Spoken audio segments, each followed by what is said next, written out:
What's up, comic fans? And it's time for that new comic book day haul plus review. So we're gonna get into the books, and we got dollar books, y'all. Instead of 50-cent books, it's dollar bill books. But yeah, I found a little sale. It was actually I don't know. I gotta do the math again. I think they roughly worked out to like 80 cents a piece because it was like buy 15, get a discount. So there you go. So we're gonna get into the books. We got the not quite $1, not quite 50-cent books, and we got those new books from this week, and we're gonna get into it right after this. Spartans! What is your profession? Welcome back. All right, let's get into it. We got these dollar books. Well, they're priced at $1, but like I said, they were probably more closer to 80 cents.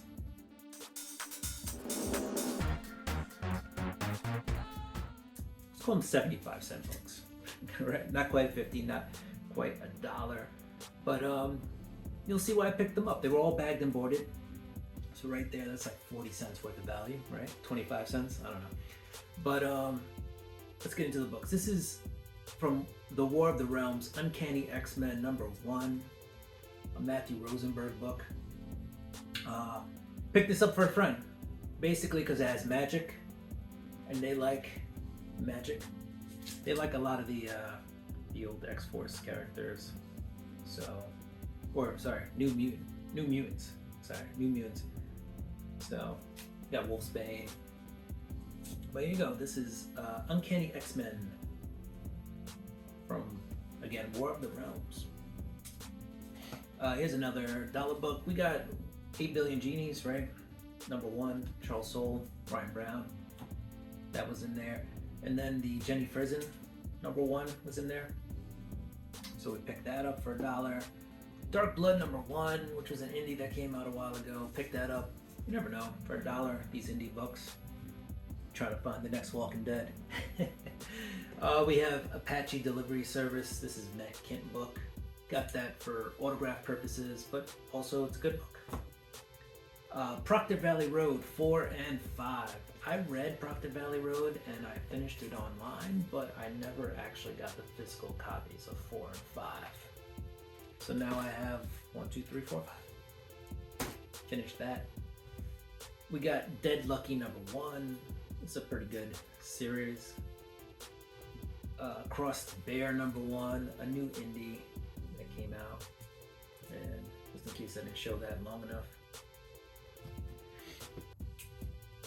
Alright, moving on. We got Basilisk #1, Cullen Bunn.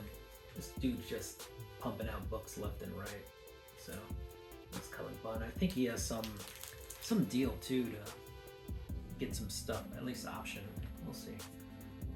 This was a really cool cover, so I just bought it because of the cover. This is Transformers 84, Secrets and Lies. This issue #1, yep. You got Starscream just shooting Megatron in the face. And this week, actually, there's a book coming out where Starscream has shot somebody else in the face. So it's a reprint of issue 1 of the Transformers series currently happening at Skybound/Image. Alright, well, let's get into the rest of these books that were $1. We got Skybound #1, Clementine. I think this is the first appearance of Clementine on a comic. So if you ever played the Telltale series, The Walking Dead, Clementine was a big character in that one. The main character, really. So, and either when Telltale kind of went out of business, Skybound picked up the rights and finished the games. Finished her story. So now in the comics, and who knows, eventually maybe on TV. Maybe I missed that, but I don't think Clementine's been on television yet. And then we got a blank cover. So this will probably go to a con, and I'll probably get some kind of sketch on it or something. So there you go. Next up, we have the Mighty Valkyries. This very minor key, but there's some new gods, a new pantheon of gods who show up as babies in this book, all right? So some minor spec there. And then a Spider-Man book with some minor spec, all right? And this is the first appearance of the Sinister Six, led by the Iron Spider, who also turns out to be Miles Morales' thought to be dead uncle. So There you go. And you got, you know, the new Electro. You got Sandman. There's a version of the Hobgoblin in there. Nitro, I think, or Boom Boom. I forget the name. And Spot. And I've seen this book go anywhere from like cover price to $15. So this book does have some value at more than $1. All right, let's get into this week's books.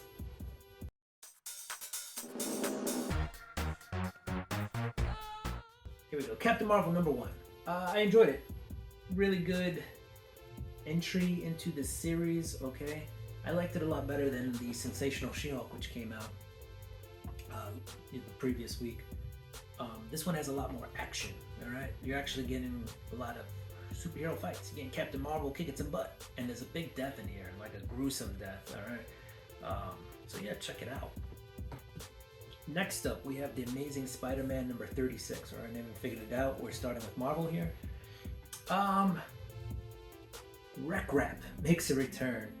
Also, this is like a much darker cover than what happens inside. So we had all this dark Spider-Man stuff happening, right? Spider-Man was goblin-esque, and now he's not. Weird. But it's a pretty cool book nonetheless. And Wreck Rap is in there. Like I said, he's a really cool character. It's funny. It's a funny book. Still doesn't lose any of the momentum. Zebul's been doing a bang-up job. He's got the train finally rolling, and it keeps on with this one, all right? Also, Limbo's in there, and there's a whole other thing. Somebody figures out Peter Parker is Spider-Man, but they're from Limbo. All right, The Immortal Thor. If anything, just buy these for the Alex Ross covers, all right? All these books that have Alex Ross covers, I think instantly are worth something. Like, either the book is like 50-cent dollar bin fodder, you could probably get away with selling the book for $2 because it's got an Alex Ross cover on it. And here you go, here's another one. You have a transformation of Loki into the god of tricks, all right? He's back to being a trickster, he's back to being the bad guy, but he had asked Thor if he would trust him, even if it meant him having to be bad. Basically, Loki's trying to prep Thor for a battle to come, and he does it, sends him to another dimension, if you will, in this book. All really cool stuff. If you really want to get a little bit into the psyche of Thor and see Thor as more than just a hammer-wielding brute, good issue to do that with, all right? Check it out, The Immortal Thor. That was issue #3. It's pretty good. Al Ewing's doing a great job with that. You know, he started a little slow with the Venom series, right? And he was splitting that. This, he threw us right into the world of Thor, and I feel like he's really got a connection with Thor, so this book is working out really well. Dark Droids, issue 37. Beware a lover scourged. The issue, the cover doesn't really do justice to the issue itself. We're thrown into two different scenarios, all right? As you know or don't know at this point, with Dark Droids, the droids are taking things over. The Spark Eternal has mixed with another droid, and that droid is trying to unify all the droids into one, but kind of into himself. It's just kind of defeating his purpose, because he's trying to save the droids, but if all the droids don't have free will, maybe we're working towards the finale there, right? Get that droid thinking. Anyway, they're now starting to attack the creatures who are, so if you're just organic, just totally 100% organic, they got no use for you. But if you have mechanical parts, right? If you have parts of you that are robotic, right? If you're a cyborg, part android, whatever it is, they're trying now to incorporate those beings into this one, all right? So here we have Dr. Aphra in one spot, we've got another team of people in the other spot, and stuff happens. Check it out. I think people died, honestly. Pretty sure people died. People who have been in multiple issues of Dr. Aphra, probably just dead. Well, that was the last book from Marvel. So first up from DC, we have the Unstoppable Doom Patrol. This is issue 7 of 7, all right? So this is a big stack, by the way, guys. We are reading some books. And I feel like maybe I missed a book this week. No, I think it's last week. I still got books to catch up from last week. Anyway, getting back on track. Unstoppable Doom Patrol, issue 7 of 7. The Candlemaker kind of makes a return. I'll let you read this to figure out if you're a Doom Patrol person. If you're not a Doom Patrol person, then you probably don't even know who that is. Is this the end of the Doom Patrol? I will tell you, it's not, because at the end of the spoiler alert, by the way, it is not, because at the end of this issue, it says the Doom Patrol will be back. So this was just a short little 7 of 7 mini series, which still felt rushed. Like, this should have been more like issue 10, but maybe they didn't have enough to go 10 issues, but felt like the first 4 issues were the Doom Patrol gathering new members, if you will, introducing new people, kind of setting the lay of the land for where they're at, which needed more than 1 issue or a mega-sized issue to get it done with. And then they finished up the story in like 3 issues, but it felt like most of it was rushed to the last 2. And it was kind of missing that in-between point that connected all of this together, right? How do we get from point A to point B? Anyway, still a fun read, really great art. So if you're into the wacky, weird Doom Patrol, if you like the TV series, all that other good stuff, this is definitely a book for you. I enjoyed it. I'm glad I picked it up, even though, like I said, some things felt rushed. Continuing on, we got Detective Comics 1075, all right? We're really in the head space of the Batman and Bruce Wayne because of what's happened to him in this series, all right? Ron V has set it up. So, I don't know how I can explain this, but, you know, he's basically been drugged, and now Batman is kind of reliving out moments in his life and heading from one spot to another, all right? And just working it out in his head. So he doesn't really know what's happening in the real world per se, but this is all playing out in his head. He's talking to himself in the past. He's going back to different scenarios and kind of reliving them. Meanwhile, we have an officer who's kind of following him and trying to stay one step ahead of him, and he finally does, only to be backstabbed by his partner, who then gets backstabbed by the villains, who have finally caught up to the Batman. And we kind of leave off with that, all right? The villains have tracked the Batman in a long circular, took a couple of issues to get there, and they have finally found the Batman. But it's good. If you're looking for something that is more than just Batman beating up, you know, the super villain of the week, this is kind of that story. Dawn of DC, Superman, Action Comics, 1058. The villain in here has found out how to siphon Superman's power. So how does Superman beat Superman? If they're equal, or the person who has taken his powers is actually above them on certain levels of skill and, you know, power, just pure Superman power. Well, read the issue to figure out how Superman can beat himself. But it was really good. It is very clever, and also remember, Superman has LexCorp, which is now SuperCorp, right? So he has his own other technologies and people to rely on. But he kind of does it himself. Superman's one smart fella, you know? He's not just, you know, punching people in the face. He's got some brain behind him. We're done with DC. We're moving on to the indie books. All right, and first off, we have this is all set in the Universal Monsters universe, all right? So you may not know this, or you may know this, but Universal has a wing, a movie wing, if you will, that's gonna focus on all these, they're not villains per se, they're monsters, right? Dracula, werewolves, right? I don't know if the werewolf has a name, right? The Mummy, right? We have mummies. So, you know, these characters that have been in the zeitgeist for so long, Universal's trying to make movies about them. Will it ever happen? I don't know, but they brought in James Tynion to write Dracula through the Skybound Image imprint. And I'll tell you what, he did a pretty good job. Dracula was not the main character of the first issue, so we get very little Dracula in this one, but we do get a lot of Mr. Renfield. If you're familiar with the movie, and I'm not as versed on it, but we get some really crazy art from Martin Simons in this one. So it's chilling. Martin Simons is an acquired taste, I feel like sushi or something. But once you get into it, it's pretty cool, and it works out really well for Dracula. This cover, I don't know if you can see it, to me looked black, but it's not. It's just really darkly shaded, and then there's actually Dracula hiding in the dark shading in the background. So that is also really cool. I don't know if you guys can see it or not. If it's picking up on the camera, but overall, good entry into the book.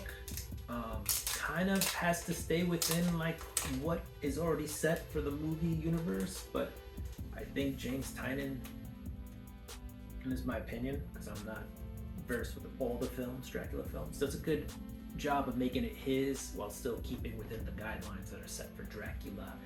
All right, moving on. From Massive Comics, I like to support, and Kingwood Comics, I like to support some of the indies when I have a chance. This is Harriet Tubman Demon Slayer, issue number 2, all right? And this has that Avengers homage cover, right, with Ronin, right, when he's beating up all those guys flying at him, all those ninjas. But these are vampires, all right? And this is just a good hack slash vampire story set around, the Underground Railroad time. So it's fun. The writing is good. The art is good. It's good romp. It's a good way to reimagine Harriet Tubman as a demon slayer. I like it. All right. Let me see. Let's put these two books together because they're sort of in the same universe. For Image Comics, we have Gunslinger Spawn. Javier the Gunslinger, seeking vengeance, finds another person, gets some more vengeance, That's pretty much what this book is about, but it's dope. It's badass because you have Gunslinger Spawn, right? Learning to ride motorcycles or riding a motorcycle, rides horses, he has guns, it's a Spawn with a gun. Awesome. It's fun romp if you're looking for, something different. And that's what that is. It's different. And then here's Spawn. And Gunslinger now is in hell. Or heaven. Probably hell. Really depends which team it is and who they're fighting. This is Cygor on the cover. You really don't get much of him there. I just think they're throwing cool covers on books these days with Spawn. Spawn's still an interesting read, right? Basically, right now, Sin is trying to take over hell, and basically everybody else doesn't want that to happen. Heaven's trying to stop it. The original, the person sitting on the throne now, skips my name. There's so much happening in these Spawn books, all the different Spawn books. Is trying to retain the throne. Spawn is like, we can't let this happen because that guy sucks. So there's a lot happening. The main thing about this is Spawn himself, I think, wants to sit on that throne, and I believe he says it in this episode. So I think Spawn is just trying to stop everything, and he thinks if he sits on the throne, everything will kind of go to status quo or get better. We'll see. There's a lot of interesting stuff happening, and this is all leading up to issue 350. All right, so 350 is going to be the big event comic where I think all that is going to happen.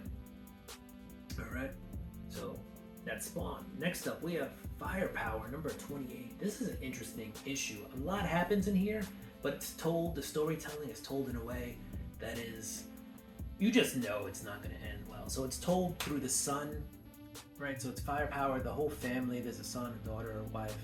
There's the husband, right, who's the Firepower, and then Owen, and then there's a bunch of other characters, supporting characters, and the main thing is they're learning to shoot these fireballs, all right? And these fireballs kind of stop dragons, right? You think dragons spit out fire and they can handle it. Nope. The thing is, you shoot some fire down the dragon's gullet, and the dragon's like, oh, heartburn, whatever. in this book, it's told through the son, who's all gung-ho, he's all about it, and then you can see like the despair, and you know, as the war rages on, and the fear hitting, right? It takes all these notes, and then finally, there's a victory, and you can see like he's excited again, and all of these letters are to the grandfather, and at the top of the book, the grandfather's opening the mailbox, right? And he's getting this letter, right? And the way this ends is not a happy ending, so we'll leave it at that. But I feel like past this, Firepower is going to enter a whole nother arc. Yeah, not a happy ending. You can pretty much guess, but I don't know, giving away what happened in that book. What else do we have? We have Void Rivals, all right? Our Void Rivals were captured, and as you can see here, maybe tortured a little bit. Anyway, there are factions that don't support what's happening, this like civil war. We get a savior, or we get, you know, one of our main characters saved. There's some underlying backstabbing, I guess, or just secrets that are hidden here.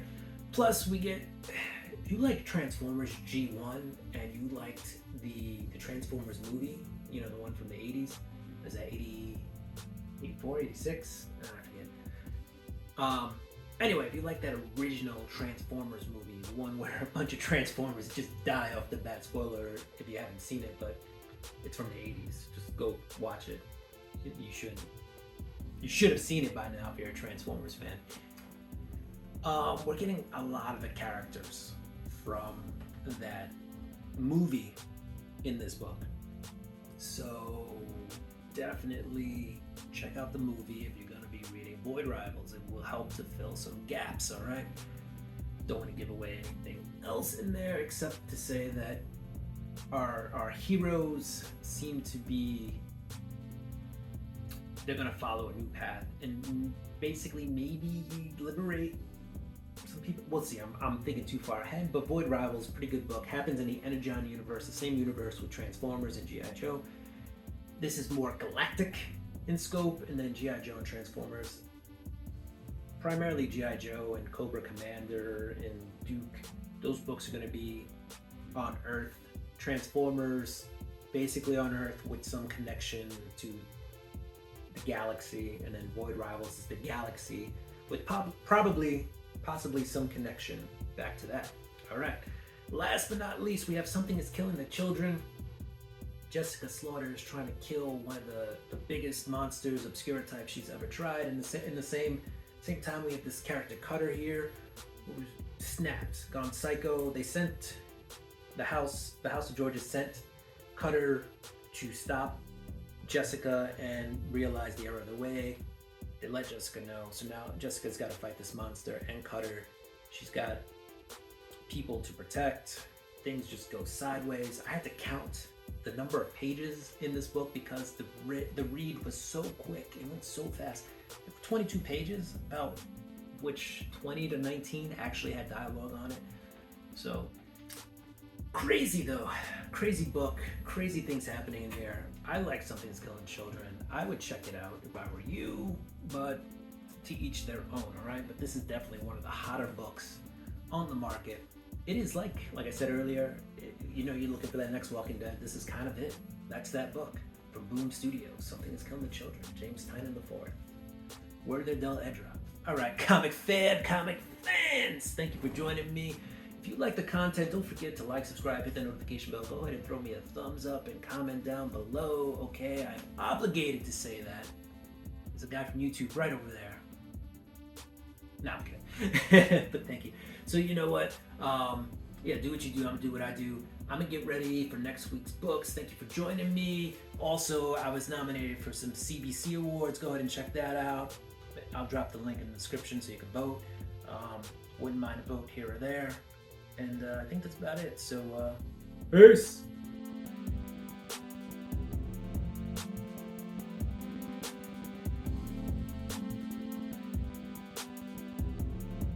What's up, comic fans, and it's time for that new comic book talk. What's up, comic fans? I got to turn off the fan. What's plus review? We're gonna go out. We're gonna go.